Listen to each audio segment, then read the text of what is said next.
आवाज क्यों बैठा हुआ है? मम्मी ने मुझे ठंडा पानी पिला दिया। हाँ, ठंडा पानी। किसने?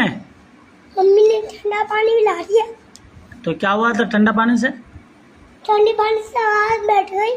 अच्छा, तो कौन सा पानी पीना चाहिए फिर? गर्म पानी। गर्म पानी? गर्म पानी से क्या होता है? गर्म पानी से आवाज नहीं बैठती है। अच्छा, आवाज़ नहीं बैठती है। अच्छा, इधर देखो, आपको किसने भेजा पढ़ने के लिए? मम्मी ने। मम्मी ने। क्या बोली?